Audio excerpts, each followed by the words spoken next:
LTD BK 600.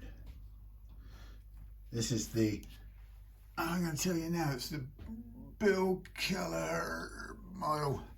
Anyway, yeah, passive lace sensor pickups in the sort of EMG style, three-way switch, standard type of stuff, straightforward pots with a thing at that side and a thing at that side, coil split probably. Big, sorry, I probably wasn't even looking at that. Terrible camera work.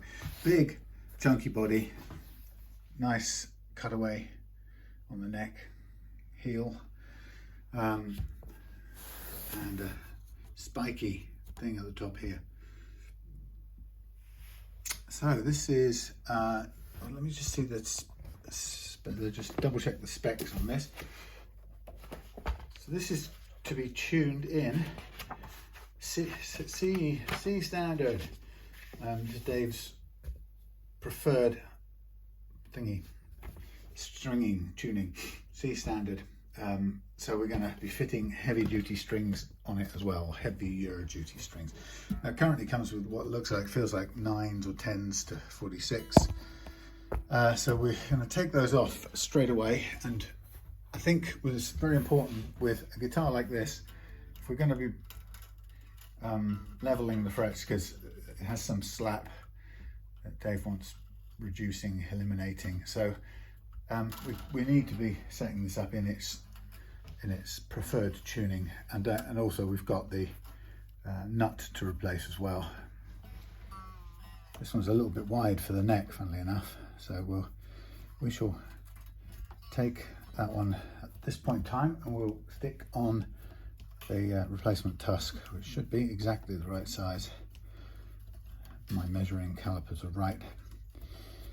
So yeah, this is inverted commas a basic setup to make sure this thing with its heavier duty strings will play well in C standard. I'm going to sneeze, excuse me.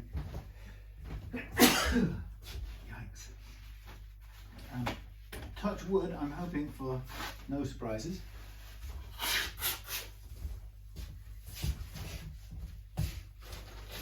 We want this to be a trouble-free philosophy. So off comes the strings in locking tuner mode. So these will hang up and do service as a sacrificial strings for a similar length scale length setup. We've got the tailpiece is actually locked on, so we'll just take the strings off one by one. So I bought an extra set of Ernie balls to do the setup with, and it seems extravagant, but it's a principle of mine to always fit new strings right at the end, and to use wherever possible the right gauge strings for leveling and doing the setup. Now you can sort of get away with a 9 or a 10 difference between a 9 or a 10, for example, on a standard guitar, but since this is down tuned quite a lot, and it's going to result in different tension of the strings, I don't think we can afford to do that here. So just going to have a look at the fitting of this nut. It's neatly glued in. There don't appear to be any oddities about it that would make me think there would be difficulties of any kind removing it. So what I'll do is, once I've just sized up and replaced the nut, obviously I won't be fine-tuning the size until I've got the heavier gauge strings on. There we go.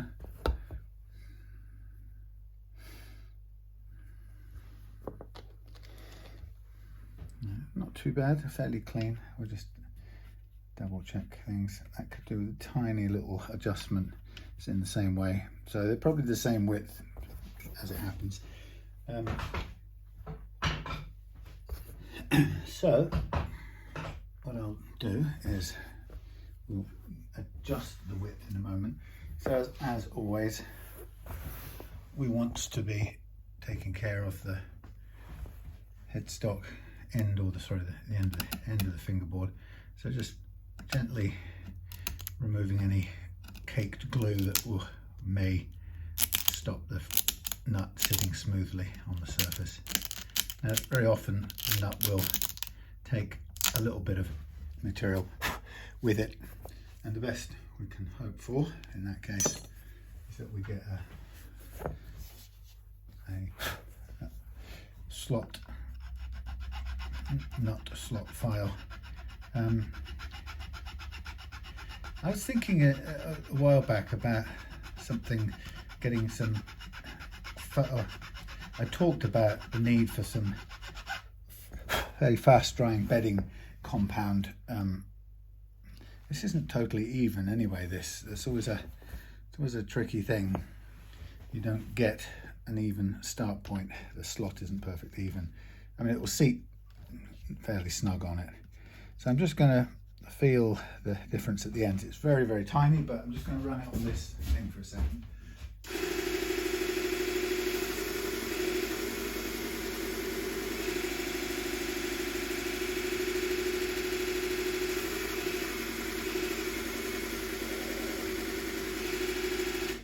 This is very blunt, deliberately. He said deliberately.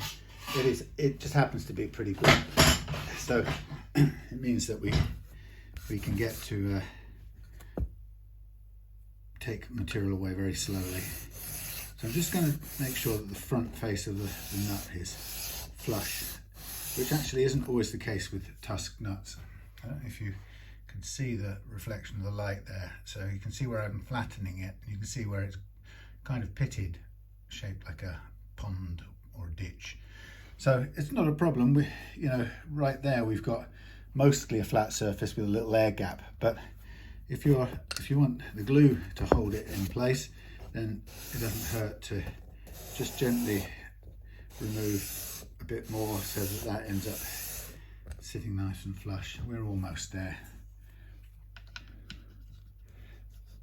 Width feels nice. It's sitting pretty nicely actually. Yeah. We can live with that. Now what I don't know right this second is the height of things, but we can have an initial check which will give us a fairly clear or good sense of what's going on. Where's my hand? There it is. So what we do is very quickly get our millimeters up on here, and if we look at the slot of the high E, 653, and the slot of the low E, 641. 653 and 641. Here we've got 672 and we've got 646. So we're a little bit high on the treble side, so we may want to make a little tiny bit of adjustment there before we go in. But what we don't know is we won't do it off the basis of this. We'll do it from the feel of the new strings that we put on in a moment to load up the neck. So I don't need to glue it down now, but what I will do is get out the new sacrificial strings. These won't be much use to me or anybody, so I could, once I finish with them, let's put it that way. I was going to say the reason I like to use a set as sacrificial strings, and then ideally if someone brings their guitar with this gauge already on, then obviously it makes it easy for me to just use the existing old strings as sacrificial strings for the job. If it doesn't come with the right strings on, then as I say, normally I could probably get away with not using or not buying a new set, but when it's a substantial tuning difference like this, then we do need to make sure that we've got the right gauge on, because it's going to be in a lower tuning for starters. So I don't play in C standard, so I've really little or no idea what it feels like, but I'll be interested to see and see how the strings respond. yeah, see how they tighten up. So I'm going to use a tuner, obviously, to get it fully to pitch. Because my ears won't be tuned to it the way they are for a standard E.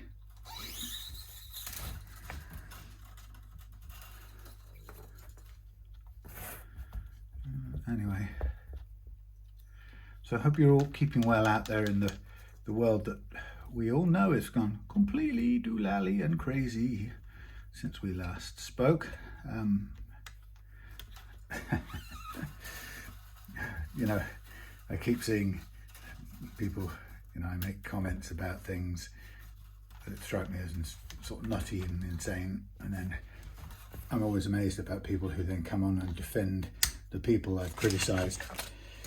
And I think it's true to say, probably in any direction, that when you challenge somebody's or you critique somebody's icons or heroes or people, like somebody that people respect, you know, they tend to want to defend them and make excuses often for their decisions and behavior and stuff, because they don't want to share your interpretation of the situation. You know, leaving, God, this is a thick G string, if you excuse me, madam. Yeah, they don't want to share your they don't want to challenge their own reading of the situation, and that's understandable. We all do that to some extent, but I have been amused to watch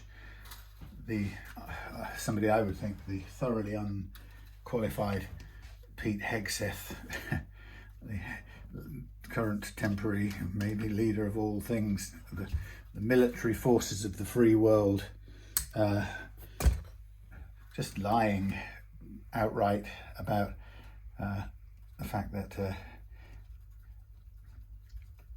you know, operational secrets about attacks on Houthi targets were not transmitted by this method, which they obviously were, since the recipient had obviously the contents of the message on his phone to show the world as proof.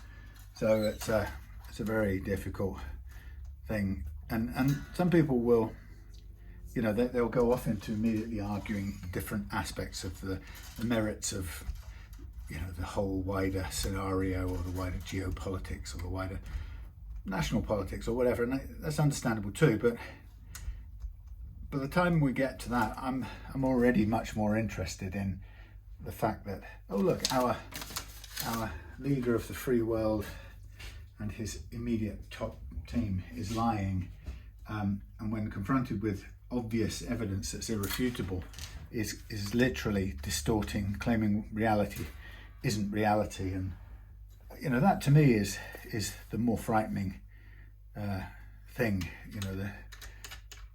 You know, everybody makes mistakes, and thankfully no service people were no friendlies, I believe, were compromised as a result of that mistake. And it's, you know, it's the old thing that everybody makes mistakes, but it's what people do in response to, or when they make a mistake, that's really telling, and that tells you about the person and the caliber of the person. And it's very evident to me that the person in question I'm talking about is dangerously not accountable for the thing that happened, and then, you know, his dealings with it are dishonest. So I don't think that you can really argue that. And what happens is, I think people they feel like they're cornered in either, you know, they either have to believe or change their view completely. So they go a step further, and they make it okay that he lied when it was plain to see the evidence right in front of the camera, dangling in our face. And the person doesn't know any other way of doing it other than continue lying, that's the telling part. And you can't make that go away by saying something like Hillary's laptop or Hunter Biden's laptop or whatever, you know. Each of those things is a completely separate issue, but that's not even important. What's important is how you behave when you're confronted with fact in front of you. And if you, if you can't, if you will go down in flames claiming that black is white and everyone can see it's in fact black, then you have got a major problem. So let me just try, and anyway, I've just found it really telling and amusing and all the other things. Now I printed out or wrote down on a piece of paper, it's here, what the notes are that I'm looking for a C standard. So the high E goes to a C. That's C sharp. Now let's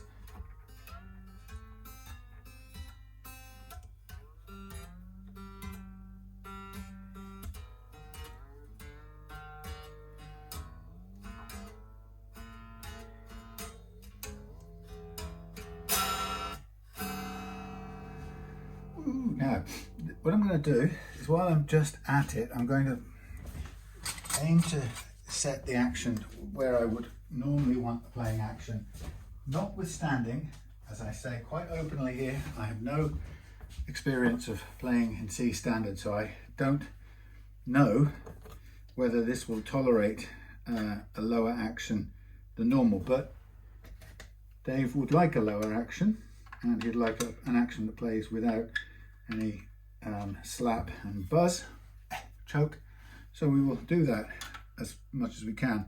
So currently I'm just heading for just a little over 150 there, so we'll aim for the standards, the good old dependable standards. We'll go 150 and then we'll go down a bit at the center for 125.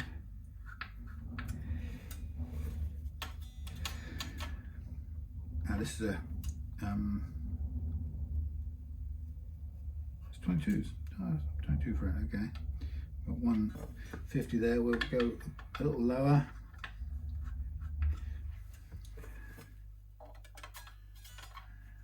That's not bad.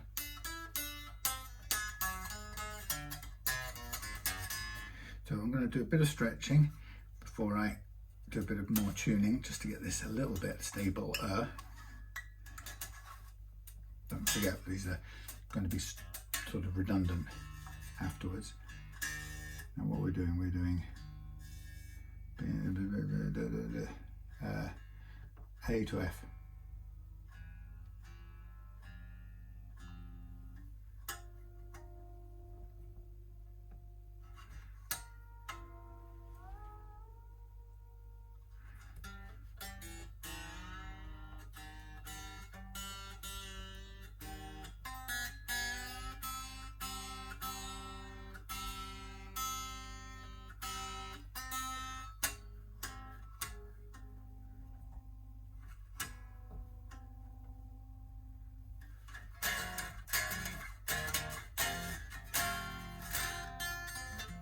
So it's very slappy and whatnot, but let's have a look what we've got in the way of relief, and we have none, ladies and gentlemen, which is, I could tell for start by feeling the action over there by the nut. So rule of thumb is, if you put on your strings and you find notes down here are really struggling to begin with, check your action, your relief, and in this case the relief is practically, well, it is flat. So I'm going to use the hex key adjuster for the relief, and I'm going to dial in about 2 chunks of 30 degrees.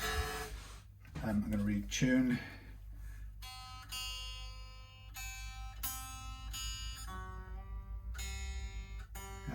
What are we looking for here on the B? G, E flat.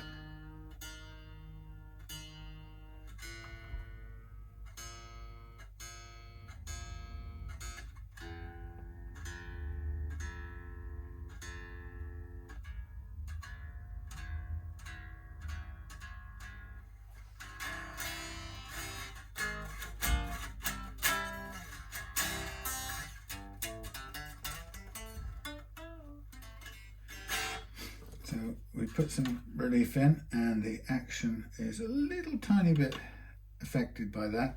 So we will go down a little bit again with the action here and aim to be at our 150 and 125.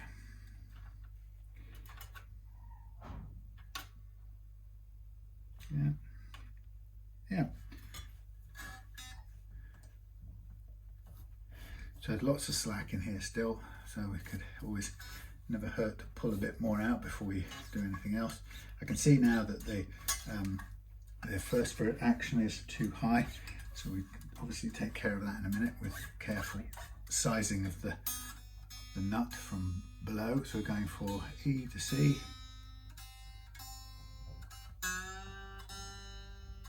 G, E flat,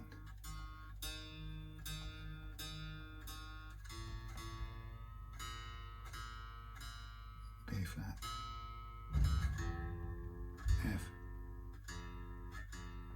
and C.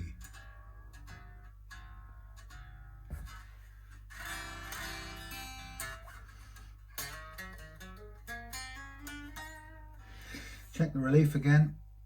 Now we've got some relief in there. It's probably more than I need, but at least there's some. We know that it works. The truss rod is working. So I'm going to go back a tiny bit like so. And you can see how casual I am. I'm not precise or scared of cranking the truss rod. What I'm looking for is a tiny bit more than none. Now, how do you know what, if I explain why you need a tiny bit more than none, why don't you want none? Because if you've got none, you don't know whether it's dead flat or backbowed, which that was a minute ago. And I knew it was backbowed because the notes down here were struggling. But you don't want dead straight. You might like dead straight. What you don't want is backbowed. So if I tell you to set a tiny bit more than none, meaning when you check the relief, you can see and feel a tiny gap. And that's a little bit more than a tiny bit more than none. So what I can now do, since I'm unafraid of adjusting the truss rod, I can now crank it 10 degrees until I get to where I'm confident it's a tiny bit more than none. Yeah, for this sort of guitar, it's good.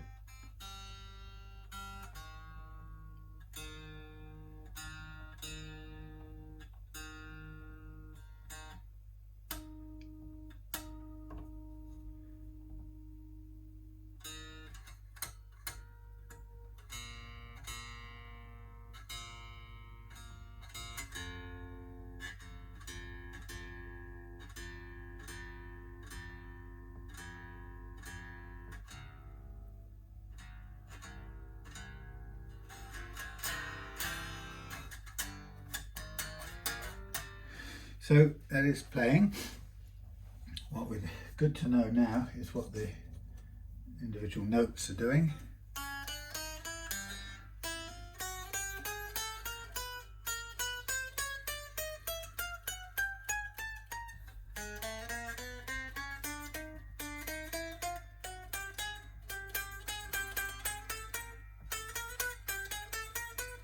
A little bit congested.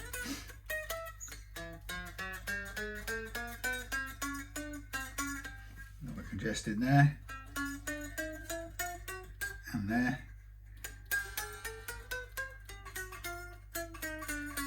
there,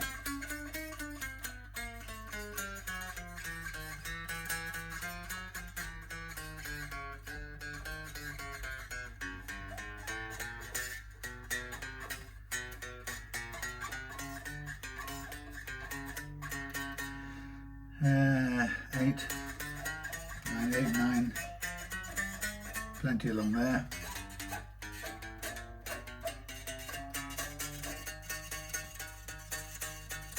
Okay, so what we know is that a guitar with heavier gauge strings, like such as this, the strings will move more, and down-tuned. So first of all, down-tuned to C standard will slacken the strings at a regular set of strings. but we counter that a little bit by putting on heavier gauge strings. But I can feel that the heavier gauge doesn't fully account for the reduction in tension. In other words, it doesn't, although the fatter the strings are, the more that they need to be tightened to reach the pitch. It still isn't back to zero in the game, if you like. So we're getting more. I can feel that we're getting more movement in the strings, pound for pound, in this choice of tuning and string gauge.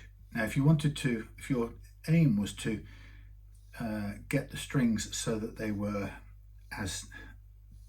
under as much tension at your chosen standard, C standard, to feel as if they were tens on any other guitar that wasn't in standard, C standard, then you might need to experiment and find heavier sets, and I suspect it would end up being you'd need a wound G, because I don't think you can go much further on plain Gs than this one. So anyway, the point there, of course, is that you could, and there's probably people who play in this tuning regularly probably already know what gauge of strings would get you to that place. But obviously we're working right now with what Dave wants, which is this particular 12 to 50 something.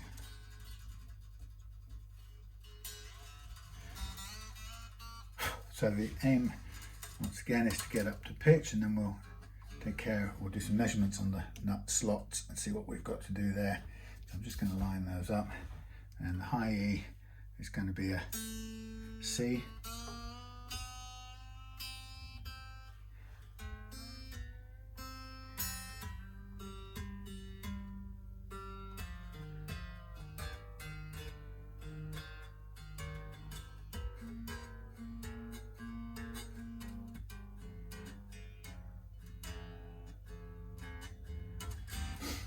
Right, so again, we now got the strings, the frets marked up, ready for the fret leveling we're going to do. And the fret leveling is pretty much only aimed at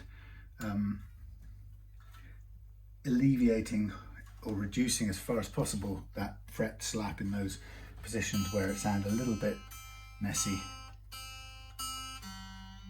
Now, it doesn't matter, by the way, that I'm leaning this on the bench and that real tuning will be slightly different. We're only getting close to pitch for the sake of compressing the neck. B flat.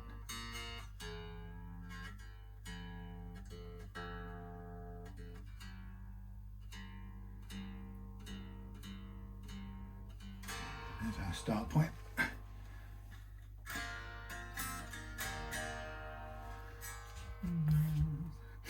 Okay, so what I'm going to just do now is check look at the action first fret. Now, again, I can tell you right now, the action on this part here is pretty low on the high E.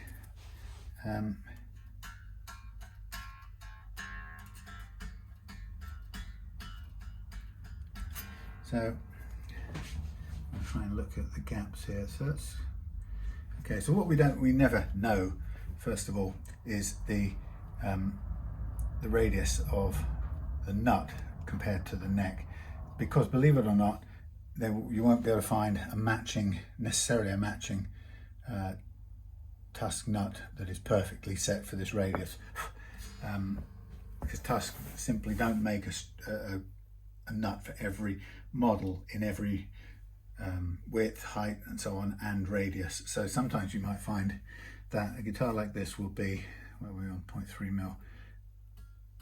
This is, as it happens, it's perfect. I mean, it's about 0.2. It's, if anything, it's a tiny fraction too low.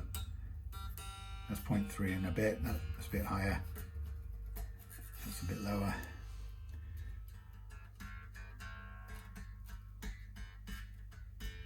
Point 3. So what we've got is, we've got it's a slight little difference, so it might well be worth working outwards, having a look outwards. So let's try this. So we're almost spot on there. While we're at it, let's make sure we get to where we want to be. Now, what I don't want to do really is I don't want to end up shimming this. If it plays at 0.2 of a mil, which is still above what's it called, capo height, then I'm happy with that. So this one is very close to being the right height anyway. Let me get my sharpened pencil. What I'll do is I'll just draw into the slot, and then I'm going to use this one here, and I'm going to just slightly cut backwards from there, and I can see by the look of the pencil, I can tell when it cuts the front or just the slopey part. Put that on there like so, and we come back. That's very, very close. But it's a neat little way of just making sure you can see that little shiny bit of pencil there. So what I tend to do is I tend to cut downwards at a little bit more of an angle to begin with, and then I just walk it forward and until I see that I'm just starting to cut the front, and then that's my cue for that's enough cutting. Okay, so what I'm going to do is I'm going to put everything at just about 3 or slightly more in this case, or sorry, very slightly less. That's perfect. That's just over 3. This one is just below 3, a tiny fraction below 3 I think, but it feels pretty good compared to the others. So that's the only adjustment I want to make there. I'm expecting the only other one I'm going to do is the D on the other side. So checking this.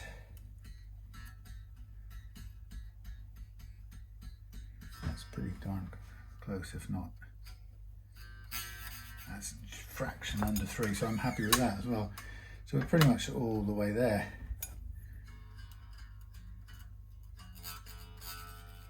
Just playing, again, 2.9, that sort of thing. And possibly the, well, it's not really the low E string is a little bit high. So what I'm going to do is I'm going to work this one down a little bit. That will be all the adjustments we'll need to make. So I've got the tuner still on and standing by so that I can just refer to it whenever I need to at the moment. So again, this one's a lot thicker, so it's a little bit more work. So I'm working here on just sending the slot slope a little bit downwards, and then when I get right to the front, I just lower the front edge a tiny bit and work it down.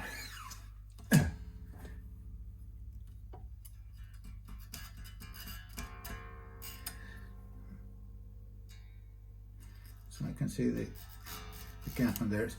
I'll do a little tiny bit more, but it doesn't need too much at all. Right, once we've done this, then it will be a case of tightening it, tuning it to pitch again, and then we'll be looking at the leveling part. And the good thing about the leveling is we'll do it anyway, because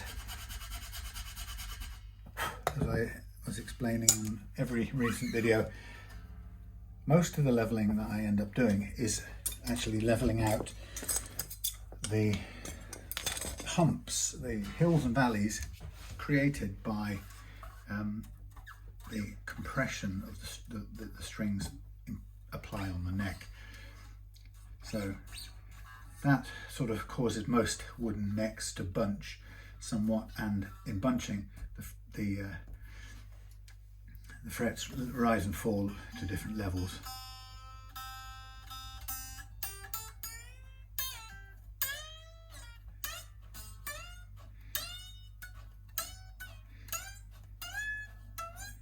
Got a couple of chokes where we're in a ditch up there, which kind of what we expect, so it's not too bad. We'll try and alleviate that.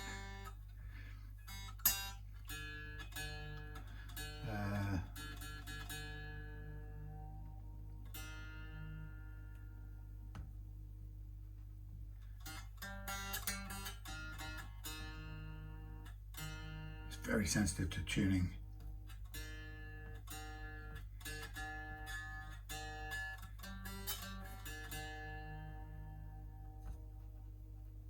You can hear that. E flat, F and G.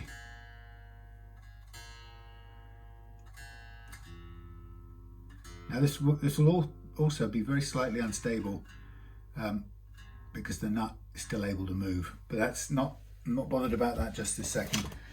So what I'm going to do is I'm going to remove the tuner from the equation.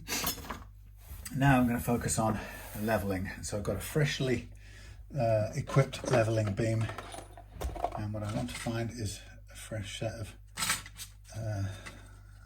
set of sanding sheets, which I don't want to find, but I've already run out. This must be a 7000.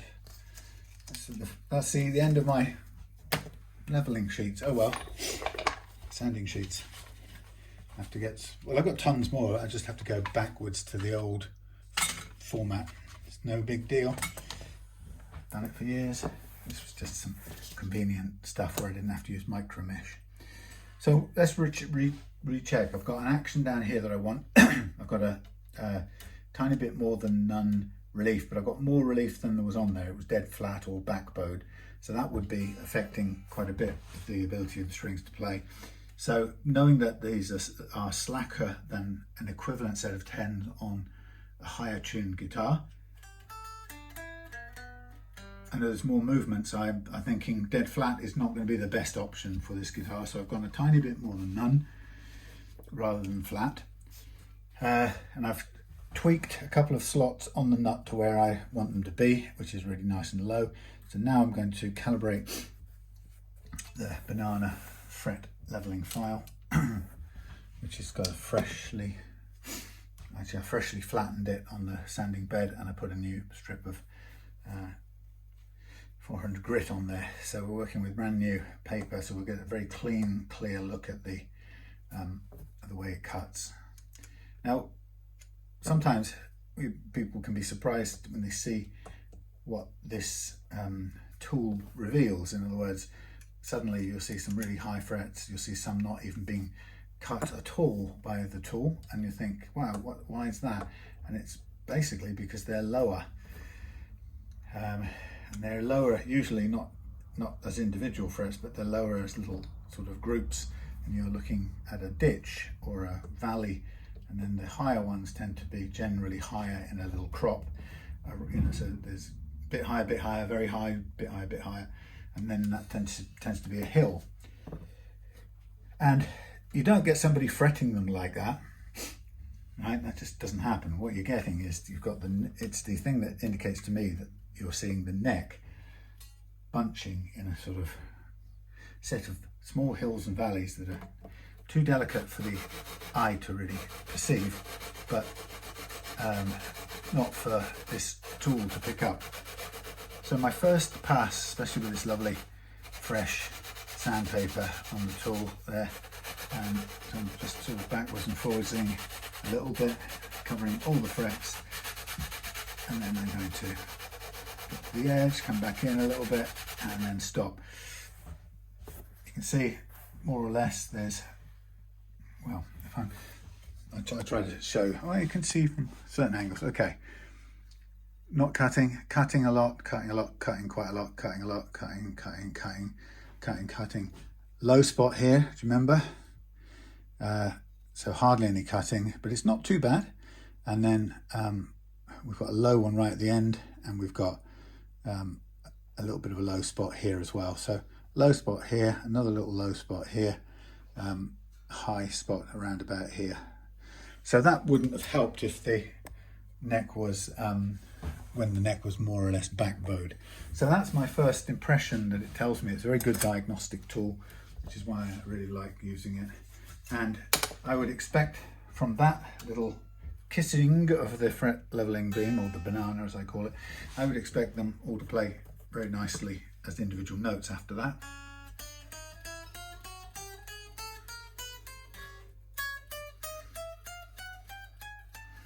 What's interesting is when you do get sometimes where we look and see visually and say, well, there's a ditch there.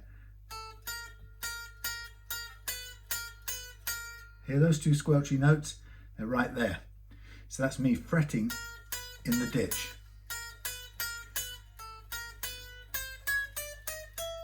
Now what we can do is, if we think that's unbearable, I don't think it is, but if we decided it was unbearable, what we do is we go back to this area. We know where it is. It's there. It's on 10, 11 and 12. There's a ditch at about 11. And what I'll do is I'll just do a little bit more leveling with a tiny bit of pressure on that area, because what I'm looking to do is, if I know I've got a low spot there, what I really need to do is to gently bring the higher areas around about the low spot down a little bit. Now, it sounds dramatic, but it's incredibly minuscule, really. But that little bit of attention means that that low spot at 10, 11, 12, so it's 7, 8, 9, 10, 11, 12, 13, 14, 15, 16, 17. Pretty much gone, just with that little bit of extra attention. And all I've done is brought the surrounding ones, there's the low one causing the problem, I brought the surrounding ones either side down a little bit, so that the overall discrepancy or divergence between the peak and the trough is reduced. So it's narrowed down so that you don't get the same effect as you when you're fretting in that ditch, which we were before.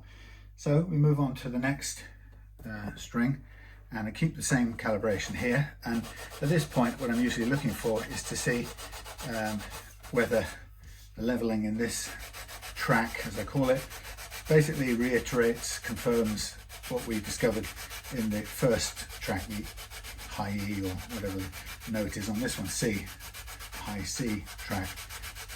And I've also, by the way, by the time I get to this B, sorry, high, this is the, what is this? This is the G string track. I'm also, I got a sense of how much I have to work on it in order to be consistent with the first track.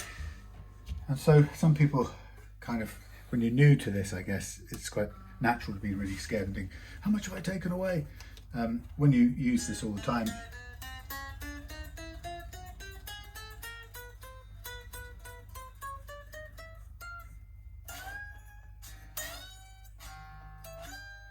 now we have this flat spot here.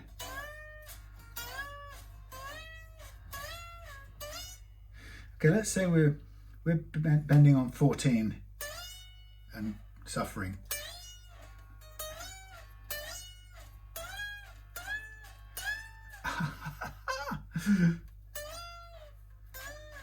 Well, it's not choking out, so that's not bad. What I was listening for is if we could see a degree of choke out that we can try and fix now as we come on to the G track, which is where many of the choke outs will occur. The choke outs will still be caused by the same problem as before, that is these clusters of high and low frets, or the hills and valleys, but it just so happens, because of the geometry of the neck and where you're bending the string up a hill, it so happens that the G track is where you'll notice the choke outs on the high E string. Forget that we're in C standard, you know what I mean. So what I'm just doing is making sure the calibration or recalibrating for this one is just about right. So now we're onto the G, sorry, whatever it is in this world, E flat.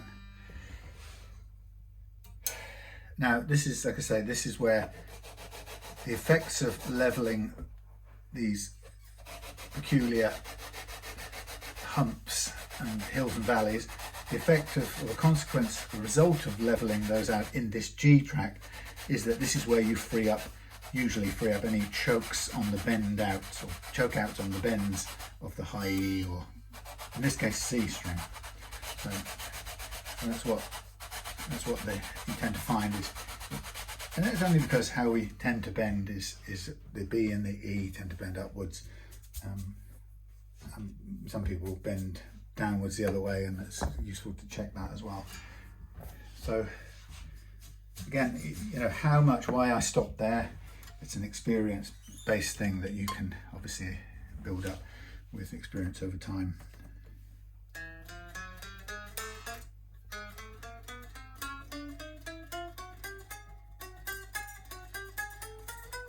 Tiny bit up here, so I'm going to go back to this and concentrate on the 12th fret upwards, and just see. Now you might notice the eagle eye that I've turned the beam around for no other reason than a slightly superficial one, that, well, just in case there is slight asymmetry in the rod. I don't think there is, but I'm just using the other end so I can just level that out. So there we go.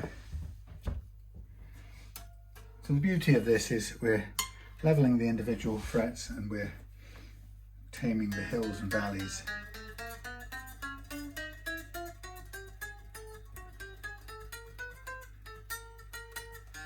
Tiny sort of little bit of ziz there. So I might just do a tiny bit right up there. Tiny bit more, but that will be it.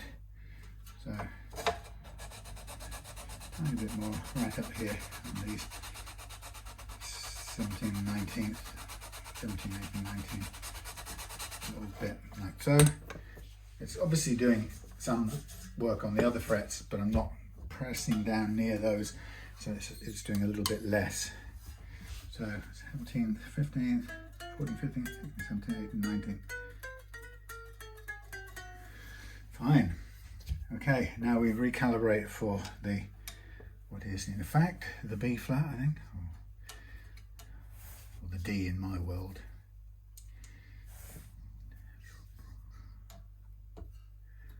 I'll start, it would be helpful if we were in the same track with all the little brass thingies. That's pretty much calibrated still, so good. We'll just use that, move that off to one side, spread the strings, and away we go. Now from this point onwards, working on in the tracks of the wound, thicker wound strings, I tend to be thinking more about creating space with this leveling beam for the strings to move. Now obviously I'm still dealing with the same potential hills and valleys, but what you find is that the consequence of hills and valleys in the bigger strings where they're spinning more tends to produce this, where it sounds like a slightly squelchy sound up here, it tends to be what I call, that squelch is what I call fret slap down here. So we're doing the same thing, we're just trying to gently reduce the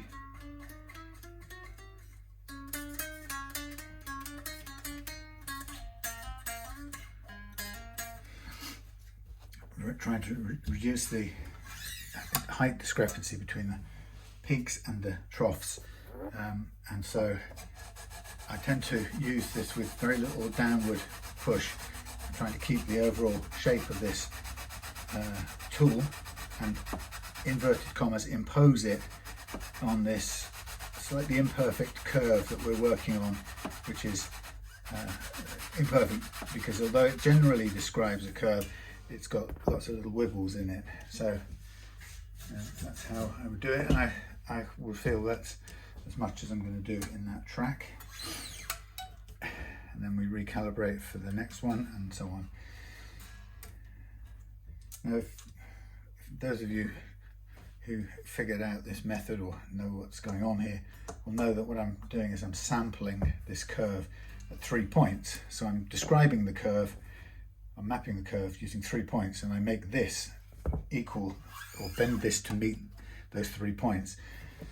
Because this bends smoothly and this is smooth, but the neck has got those bumps going through it. Leveling with this now, possibly side to side or slightly back forward and side to side, this imposes the smoother curve of this onto the bumpier version of that curve, which is the same curve, but it's just got these peaks getting in the way.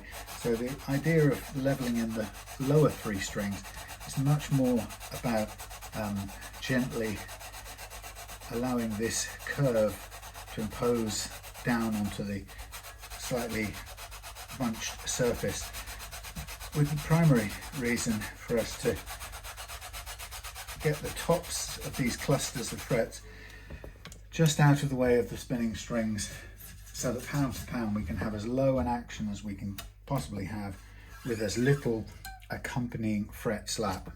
Now, there is a physical limitation to that, and there comes a point where you can't buck physics.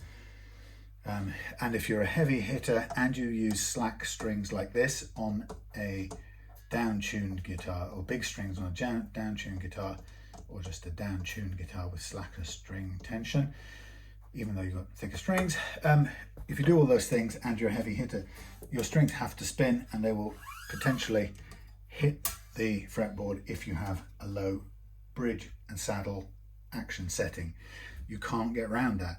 All I'm doing with the fret leveling here on this guitar is attempting to smooth out the bunching, the wibbly effect, wibbly shape of the hills on this neck, so that overall the frets are more accurate in relation to each other, but also as a result that they create a tiny bit more space for those bass strings to spin, and therefore allow you to have a slightly lower action for relatively less fret slap as the strings rattle and hit the strings. The strings rattle and hit the frets. It's the attitude now because I've pulled the nut around quite a bit, but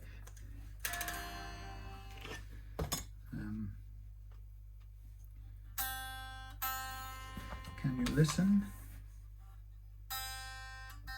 Okay, that's in tune.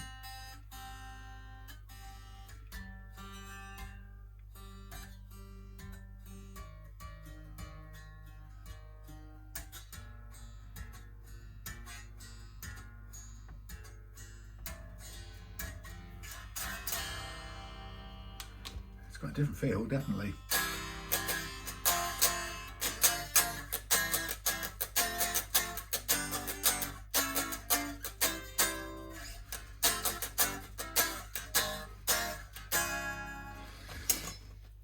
Right, now I know I'm not playing it in the style that any guitarist who plays with a standard C standard tuning would play it, but I can feel that it's playing with a lot less rattle, pound for pound of striking or fretting, plucking the force, baby. So I'm going to say I'm happy with that, which means I'm going to put away my tools, declare the leveling part done, and then we're going to focus on the next bit, some of which will be off camera because it's boring and noisy. So what I'm going to do is I'm going to remove these sacrificial strings. I'm going to crown off all of these frets. I'm going to label these up as 12 to 11, 12 to 52s, no 56 or something, I can't remember. Heavy, in case I ever need another set like this as sacrificial strings, they'll at least be identifiable from the usual 10s and 9s. Okay, what I should have done at this point, I should have, I'll use the middle strings on this one in a minute to fit the nut, hold the nut down as we put some glue and hold it in place. So let's get a thing. Some people like the idea of not having any glue on the nut at all, but you've got to remember here on this kind of guitar we've got a nut shelf rather than a slot, so it doesn't, there's no way this would stay or stay in place without moving without having some glue on it. So I'm going to put a little bit along the front edge, front angle edge. And I'm going to get these strings out the way so I can clear away. And then I'm going to hold this down as dead on as I can find it. And this is quite a tricky thing because I'm doing this bit by touchy-feely. So now I'm going to hold these two down and tighten them up a bit by bit until there's a little bit of tension in each, and then I'm going to just equalize that tension as much as possible. Just hold that there. I think that's fine. That's a good fit. Okay, there's the old one. That's the truss rod adjuster. Okay, so in a way that's all I need to do to hold that down, so I can undo these in the meantime. Take these off. Leave those there. So now I'll mark these up again with marker pen and then use the crowning file to re-crown them. That just makes sure that any flat spots that I've put on the frets get rounded off again without reducing the height of the action, or height of the fret I should say. Okay, so I'm just slacking those off as well.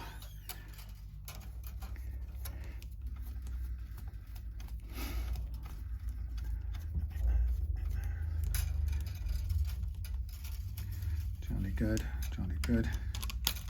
Well, so far, so good. And then we'll take these through the back.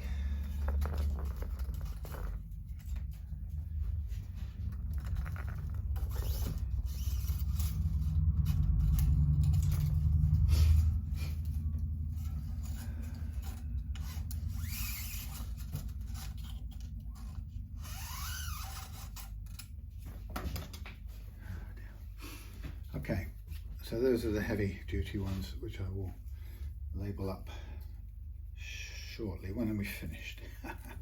Famous last words. So good for that time when I'm going to do something similarly heavy. Right, so what I'm going to do just for a second, I'm just going to wipe off some of the dust off here like so, and then I'm going to get the marker pen. And now I'm going to remark the remarkable, remark the remarkable, remark that like so, and so. You can see as I go along, you can see the flat areas. Again, with a new set of frets, it's it's much less than it looks. It's always, if you're new to this game of precision fret leveling, even that much leveling can feel shocking, but it's not. Trust me, I'm the doctor. Okay, so that has that's me with the frets marked, and now what I get is the fret crowning file and a brass brush, just to clean any stuff out of the surface of the file. So typically what I do is I'll lower that and put that on its headstock and give myself a reasonable tack. Now what I'm looking to do, see if I can zoom in a bit better on this first couple so you can get a clear idea. So what I do is I'm going to run this file across the top, and you can probably see that it cuts with its surface, 300 grit I think. It cuts, it's concave file, so it cuts first of all the edges of this fret. So where there's a flat spot that goes to the edge of the fret, the concave file shape on this tool rounds that sharp edge off, and you can see it only took that much to do. And the aim, let's see if you can see it even better, the aim is to leave, see that little thin line of marker pen, as the curved part of the file takes away the edge, the flatter edge here, you can see it leaves that little untouched section in the middle of the fret, That's the target, because if we can round off the edges but leave that little thin black line down the middle, that little black line tells us that we've not touched the top of the fret, and therefore we haven't changed anything about the relative levelness of it in relation to the frets either side. So that's obviously what we want to retain, that level, since we've just put in hard work achieving it with the leveling process. So I'll just film a couple more of these. Again, one run, the first run tells you quite clearly how much has got to go. So you can see that fairly thin strip down the middle there. I do a couple more passes and you can see almost straight away that's pretty much done. If you think you can get it a slightly bit thinner of a line, sounds American, I kind of lean slightly from side to side to achieve that. So let's move to the next one. Again, one pass over the top, you can see a bit more needing to round off there, but you can also see as the file goes over, you can see how cleanly this file does that and how easy to monitor it is, and ensure that you don't really go over the top and remove. Sometimes you just clip the top of it, but you stop and you don't go any further. So it's very satisfying. You can do it with a regular 3.3 sided file, and it does just as good, in fact slightly better job, because you've got more control over reaching the very top of the fret, but it takes 3 times as long per fret, 3 to 4 times as long really. But having said that, that in itself isn't really the world's worst amount of time, you know. Even 3 times longer than this is, you know, we're whizzing along and it's not exactly taken a ton of time. So this one you can see is a little bit more leveling had to be done on it, so there's a bit more work to thin down that little strip of marker pen on the top, but again we get there before too long, and we can just lean the file on the other side a little bit. So it's and if I were to use the old type file, if I can remember where I put it, here it is. Stay there. The old file has one soft edge there, so it's triangular shaped, 3-sided, and sharp edges. So we use the soft edge down on the wood, and we basically put it down and lean it in to the edge of the fret. And you can probably, well, you can't see just yet, but as I lean a bit further and come towards the nearer to the top of the fret, you'll see that we start to see the cutting edge, and then as I roll further onto the top of the fret, we are getting probably to see a little bit more of the area that's cutting. Funny enough, from the angle we're doing it at, you can't see it at all. So then I come from this side and I run down in a similar fashion on the other side, and then lean into it, and that then comes up over. It has a very familiar characteristic look to it as it comes up. So you can sort of, the light's changed a bit, you can see that it's left a central strip, and you can keep working it a bit more to get it right over to the center. But I'll, you know, since I'm doing it this way, the simpler way, I'll just kind of finish off that with this. But you can see it's perfectly possible to do it in old and fashioned ways. So if you're the kind of impatient person, you could go down each fret with the file first and see what you've got facing you as you come to it. You'll see straight away the ones that are going to take longer, and you can sort of be prepared. So the idea is then to recrown these frets this way. This file cost about 150 quid or something, I can't remember now. It's not cheap at all, it's a StuMac one, but it's lasted every day I've been doing this kind of work for the last 10 years or more. It's served me all of that time, and it's still going. So I cannot find any grounds for complaining about that. You know, that money has proven to be a worthwhile investment over those years. So as you come along and you're doing the frets, what you'll find is some of them will seem to just do instantly, and those will be the ones that you were in the low spots that barely got touched at all. Some of them you'll just pass it once and move on. But then when you come to the ones that have required some more kissing of the tool, now that doesn't sound right, does it? Kissing of the tool? What are you on about? The ones that have been worked hardest will then show up requiring a bit longer. But none of these, instinctively, none of these make me think of lots of metal having been taken away. So it's a very relatively all over a very relatively light leveling. But that's the beauty of it. The reason I use this method is because it's the only method I know that allows me to level until the playing action I've chosen plays the way I want it to play, and that means I don't have to continue flattening the frets until they all stop clicking with my, whatever that thing's called, you know, the clicking-ometer, fret rocker. I don't have to go to an absolute levelness that you do when you're leveling with the fret rocker. I just have to level until the frets play, or the action I've chosen plays the way I want it to play. So, okay, I'm going to zoom out of that, and we'll dust away. Now, by the way, people have freaked out over history about fret leveling dust going anywhere near the pickups, and people get quite exercised about it. For your confidence and what's the word?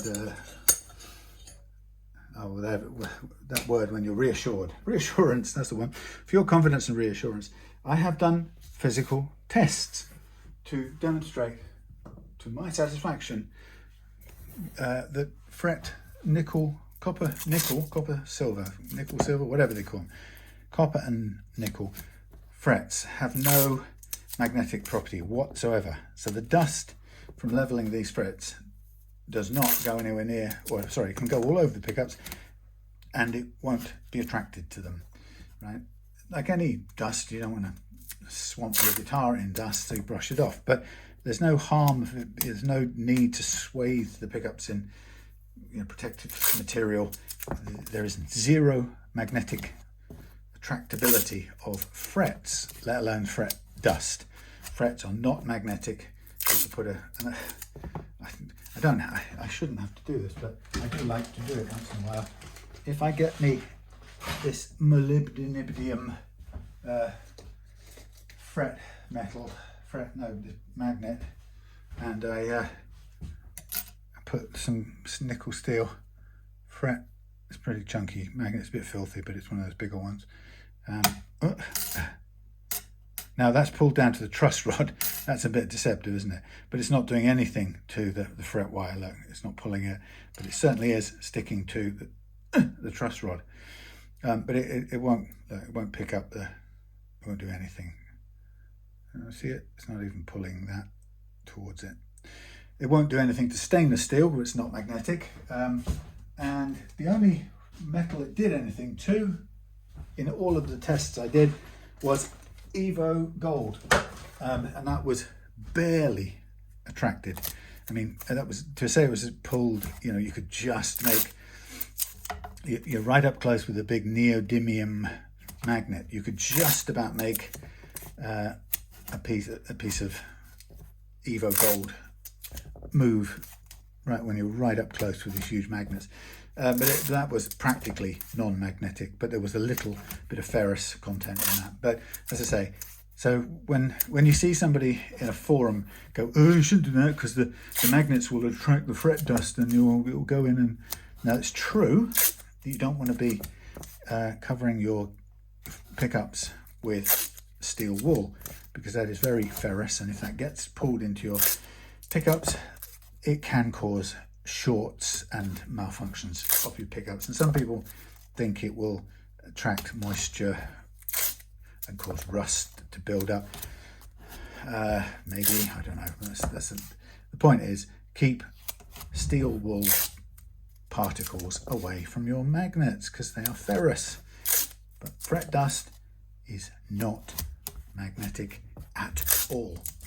And as you saw there, the truss rod is heavily magnetic by comparison, so that's exactly what magnetism looks like, what the truss rod just did.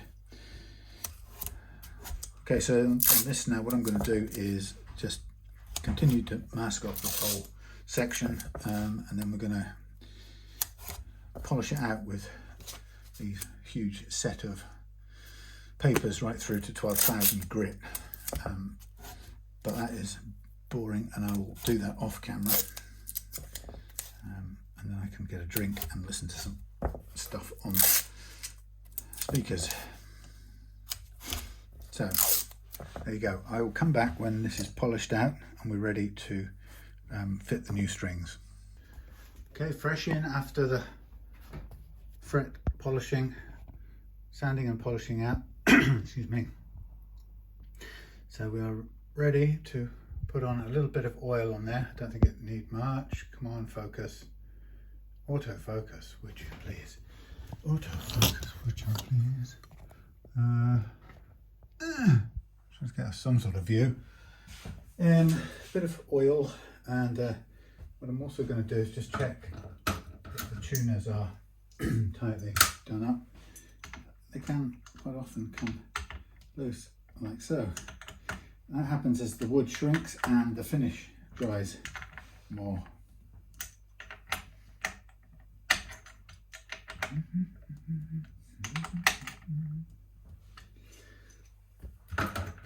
Yeah. Right, bit of oil, some bit of oil, oilier rag. Here's one I made oilier.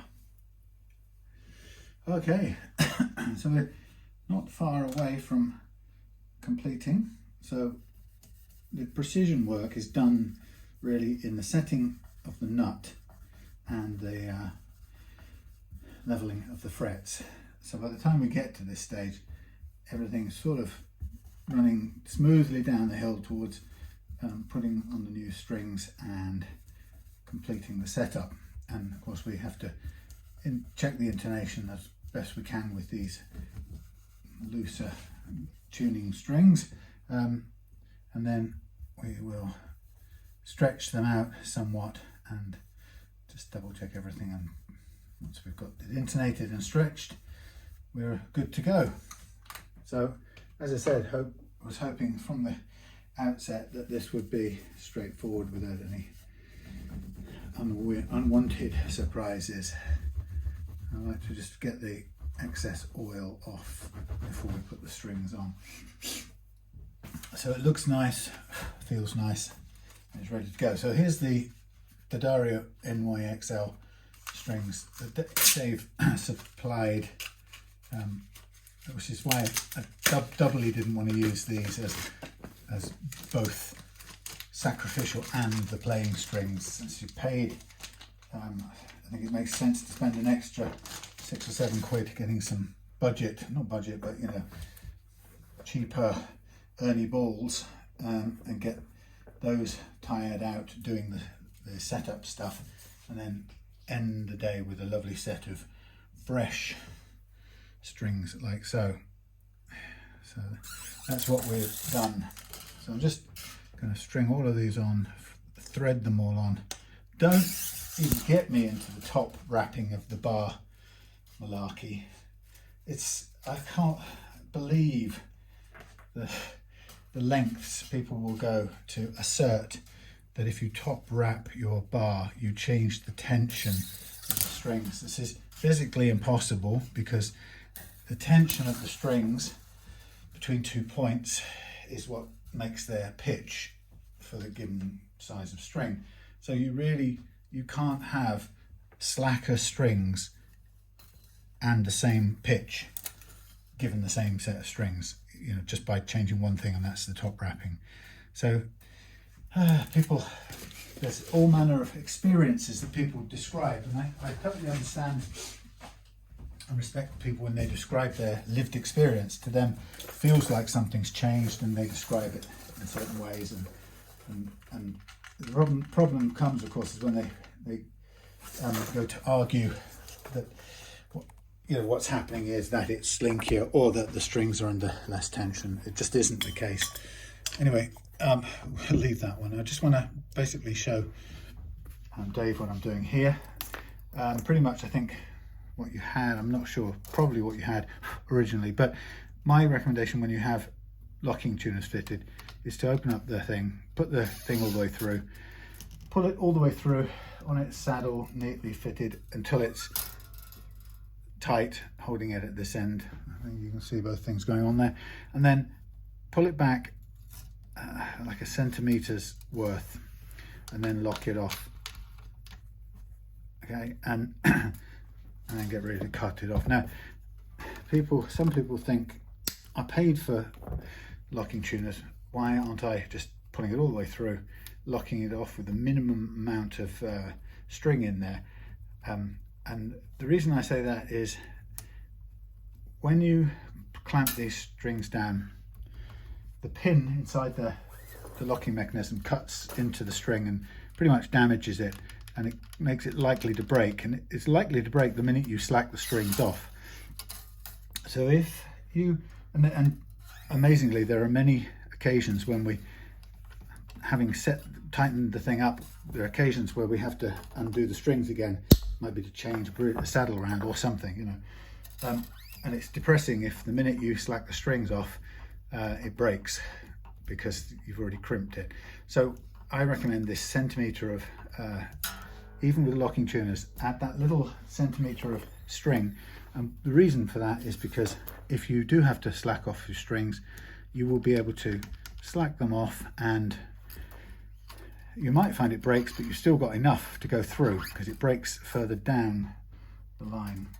So you can use some of the excess that we stored up, that extra centimetre, right? So that's my advice. And the first time you find it happening to you, if you follow my advice, you'll be very grateful because I'll have saved you a set of strings.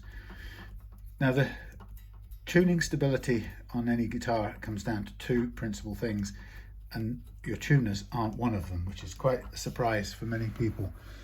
The tuning stability, the tuners are obviously important for getting the strings up to pitch, and the quality of the tuners plays a big part.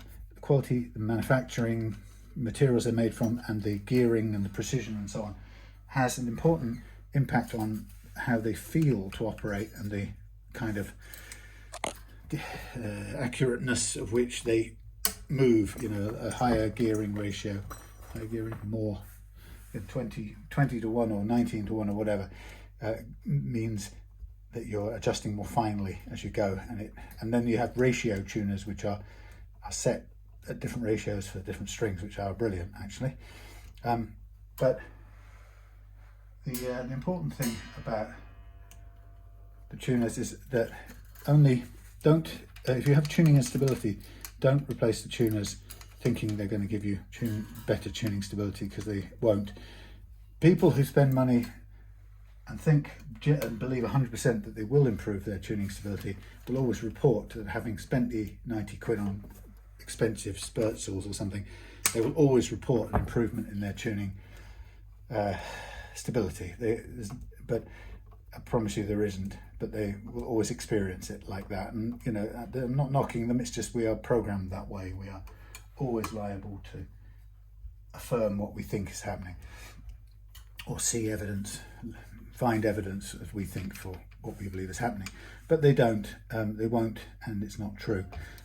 So tuning stability comes down to equally two parts of one equation, and the two parts are 50% is the nut. So if you get the nut right, and by that I mean the right material, the slots free running, no friction, and the first fret action critically the right height or very low. If you get all of the stuff right with the nut, that's half of your tuning stability taken care of, and the other half is stretching out the strings before you play, and that's the other 50%.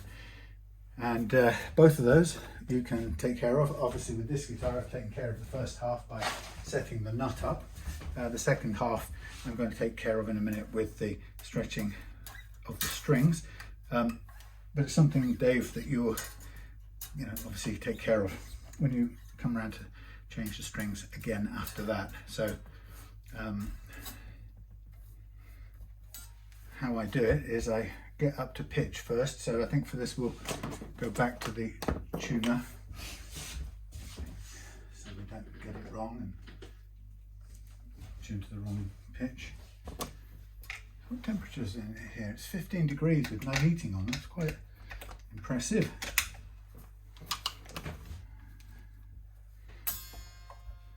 Okay, start with the A. No, it's not A, but you know what I mean.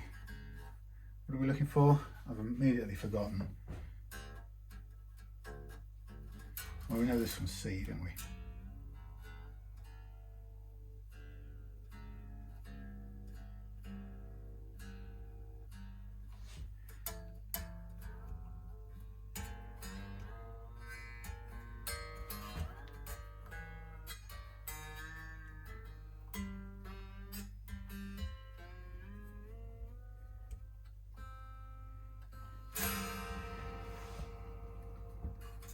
So let's just do it again.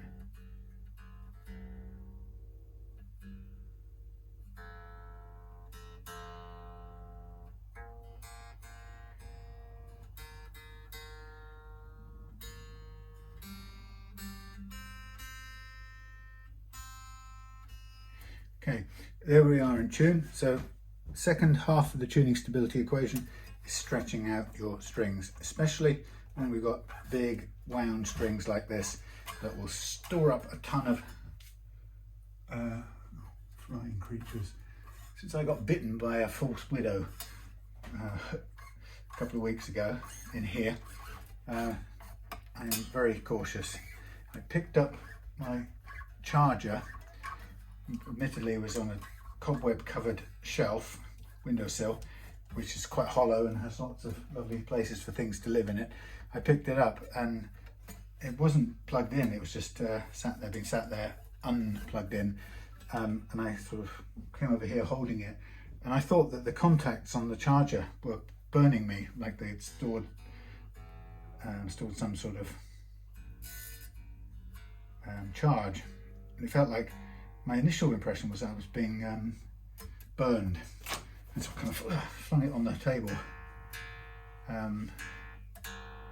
I didn't see anything fall out of it, but anyway, what happened was a tiny pinprick. I can still see it actually in my crease of my finger, and I knew immediately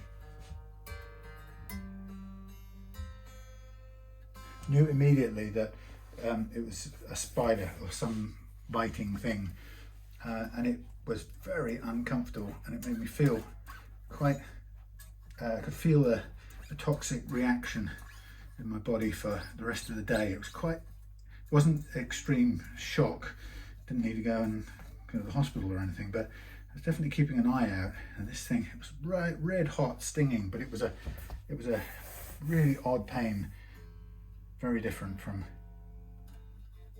either a burn or a pinprick or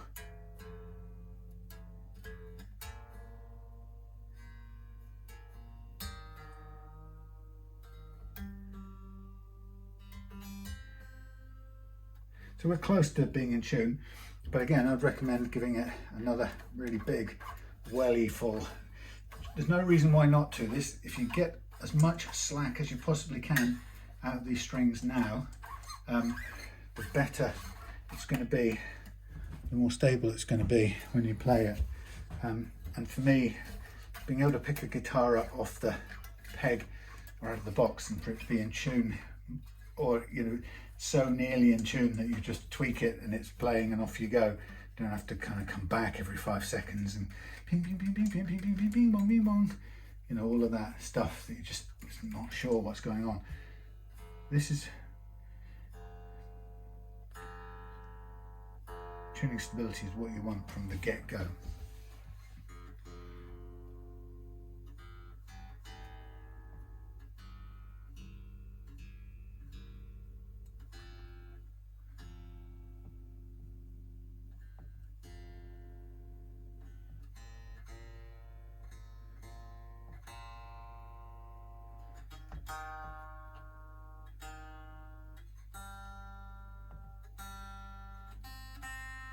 Very good.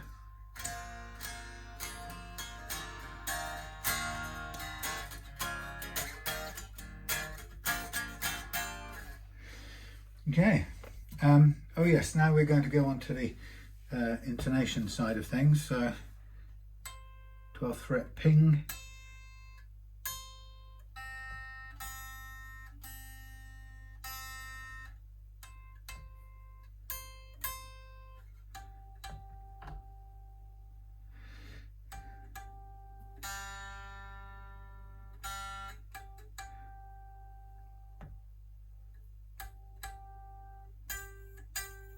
Get into interesting little arguments online where somebody shows a picture of the bridge on their guitar while they've been intonating, and the strings are well outside of the normal pattern. Now, I reckon this one's going to be too flat.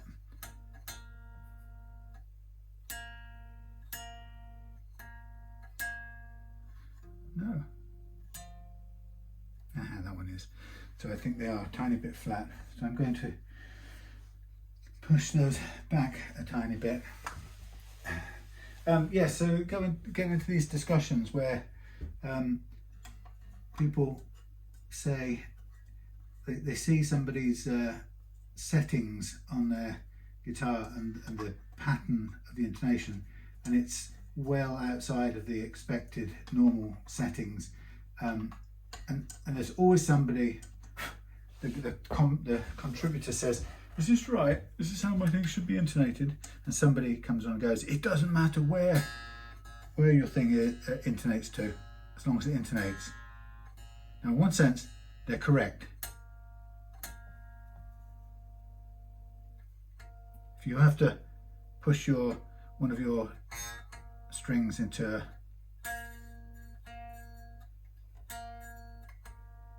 a particular position to get it to intonate, then technically that's what you have to do.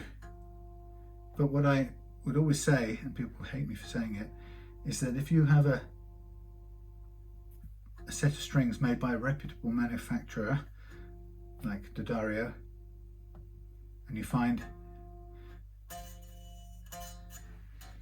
they made that flat of 9, that's the wrong way. Silly boy. Hang on, let's feel.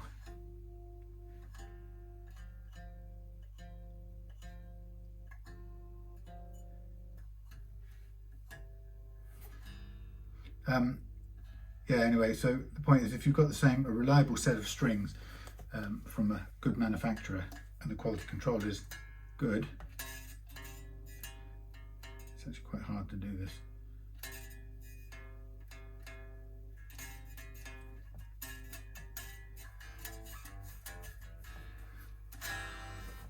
Let's double check. I think that might be okay. That's that moved since I've been. That's really odd. I would have to wager that moved since I have taken this thing off. That is really weird. Let's drop down. I thought that was sounding a little bit. How weird. Well, there you go. Just goes to show that this has wound itself down while I've been rubbing the neck with thingies, which is so funny to see that happen. That's better, and that's just spot on. So this side's gone down.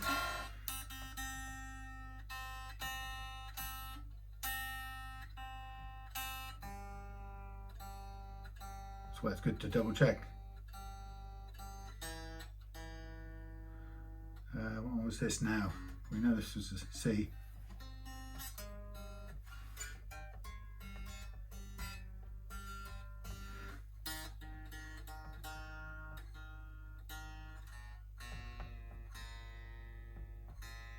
E flat.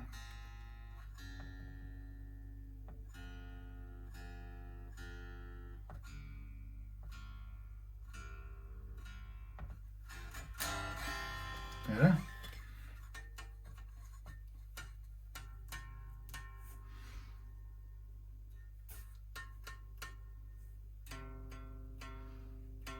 That's good. Good. That was slightly flat, B flat. Well, only very slightly, but not.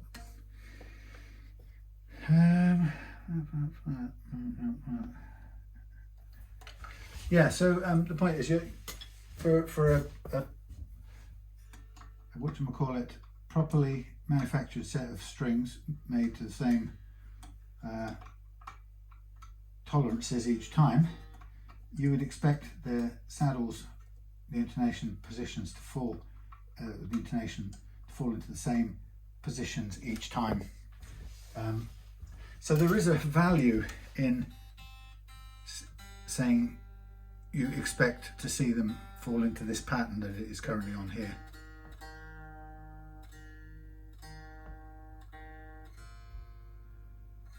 And that is that if you find one that's miles out, you can kind of move your saddles a million miles if you want, but I would say it's a good indicator that you may well be running with a set of counterfeit strings.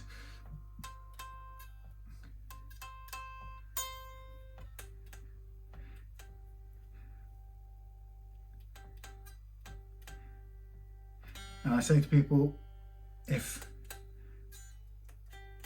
they can't get one string to intonate, throw it away.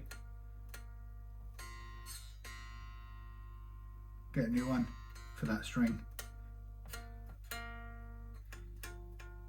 And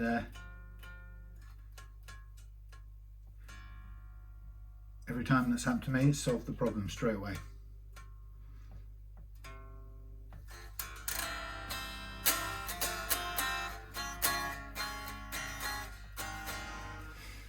Okay, and a little bit of relief, a little bit more than none. So there we have it. Intonated, set up, precision leveled, new strings, lovely shiny frets, and I'll put the truss rod cover back on and we're done. So I can get to go home and give the good news to Dave. As hoped for, nothing unusual, nothing unexpected. There we go.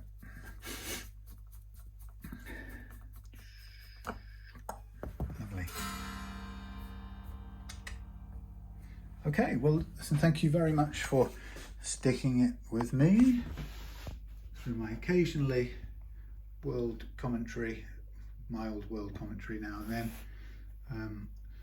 Through mostly setting up customers' guitars so that they can see that what I've done and how I've done it, and for prospective customers who haven't seen my work before to get an idea of what I might do with their guitar. And it works very well. My YouTube and Facebook work very well from that perspective, so that people can kind of see what I do, and most customers make up their minds pretty straightforward whether they think I'm a prat, which some do. That's fine, they're not my type of customers, which is great, and they self-select, and they don't come and inquire. And the people who like what I do and it gives them confidence, then they contact me, which is great. Those of you who are interested in doing setups the way I do them, you can buy my ebook 5 Steps to Guitar Setup Heaven, which you can buy by PayPaling £24.99 GB pounds to samdeeks samdeeks@gmail.com, and that is 170 pages, which shows you how to make and use a simpler version but effective version of this, using something like a standard truss rod. In fact, here's probably one of the, here's a bass one that I don't use. I've got a bass, a newer bass one, but you know, a simple type of truss rod that you would find in many guitars. You can make that into what I call the banana fret leveling file that you saw me using, and do your own precision fret leveling. And it shows you, it takes you through and demystifies all the different stages of the setup, and particularly the nut and the precision fret leveling. That's key.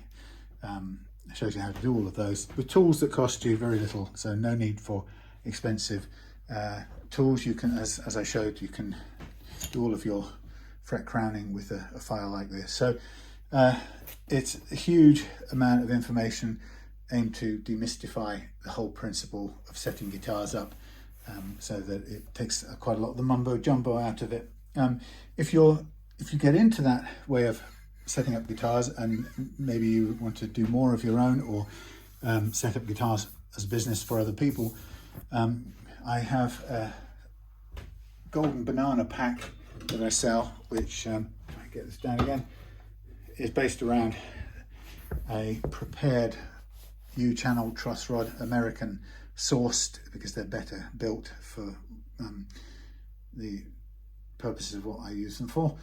So the pack contains one of these, flattened and loaded and prepped to go straight away, with including the various little things, the hex key for adjusting, the brass feet for taking the sample of the curve, and rubber string spacers, plus 5 additional strips of 400 grit. And you can, that's a great kit to get, but also included in that is invites to bi-monthly live Zoom Q&As, where we can go into any amount of depth that you like about that fret leveling method. So you can get a bit of experience, hit a barrier, make some mistakes, and then join me and other people for a 1.5 to 2 hour long live Zoom every couple of months to figure out why this happened, why that worked, why this didn't work, and build up your experience on that method of leveling. And that's the golden banana pack.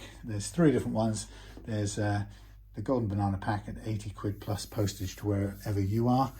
There's the golden banana pack plus, which is the banana pack, the leveling file, plus both my ebooks. And then there's the pack plus, which is includes a bass length beam, and as well as a guitar length one, so you can do both bass guitars and electric and acoustic guitars. But if you're interested in those, just have a look on my Facebook page, search on my Facebook page for Golden Banana Pack, and it will tell you how to get hold of one. Thank you for listening to my little promotional thing at the end. I don't normally do that, but I could use selling a few more things. I'm a little bit lazy when it comes to pushing and selling. So thank you for listening, and hope you enjoyed seeing this LTD BK 600, getting a very careful fret leveling and set up for C standard tuning. I'm ready to go back to Dave, hopefully before the weekend. Thanks again. See you soon. Take care.